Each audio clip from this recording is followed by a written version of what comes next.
বাকি 299 জন এমপি চান বের করে ফেলবো।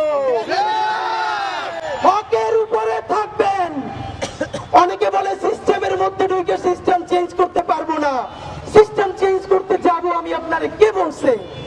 299 জন এমপির তালিকা ধইরা কে কোন ভ্যান থেকে, সবজিওয়ালার কাছ থেকে, মাছওয়ালার কাছ থেকে, কর্পোরেট কোম্পানির কাছ থেকে, গ্রুপ অফ কোম্পানির কাছ থেকে লোক পাঠাইয়া চাঁদাবাজি করে, দখল করে, প্রত্যেকের নাম সংসদে দাঁড়াইয়া বিসমিল্লাহ বইলে দিব।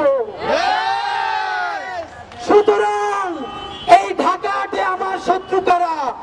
যারা এখানে চাঁদাবাজি করবে, যারা এখানে মাদক কারবারি করবে, যাদের নাম বলে দিলে মাদকের ব্যবসা ধ্বংস হবে, তারা সবাই ঐক্যবদ্ধ হয়েছে ওসমান হাদিকে ঠেকাও।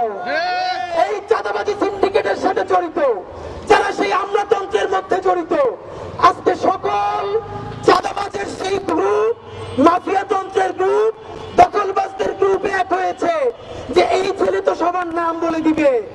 শোনেন, আল্লাহ যদি বাঁচায় রাখে, যা বলাই নেই, শরীফ ওসমান হাদির দায়বদ্ধতা সেই রিকশাওয়ালার প্রতি যে আমার এইখান থেকে উঠাইয়া নিয়া ভাড়াটা নেয় না, চড়াই ধরে ভাড়া দিতে চাইলে চোখের পানি ছাইরা দেয়।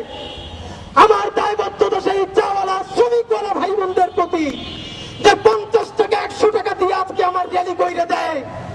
আমার দায়বদ্ধতা বাংলাদেশের সেই সমস্ত লক্ষ কোটি আমার মা খালা যাদের সন্তানদেরকে বলে ওসমান ঢাকা বসে কি করে, তোরা যে ঢাকায় ওর সাথে কাজ কর। যারা আমার জন্য জুমাবারে আমার যে মায়েরা রোজা রাখে, আমার যে মা খালারা রোজা রাখে, সন্তানকে আমার কাছে পাঠায়, বাড়ির 2-4 টাকা জমা আমাদের জন্য পাঠায়, ওসমান হাদির সংসদে কথা বলবে আমার সেই মা বোনদের জন্য, আমার খালাম্মাদের জন্য ইনশাআল্লাহ।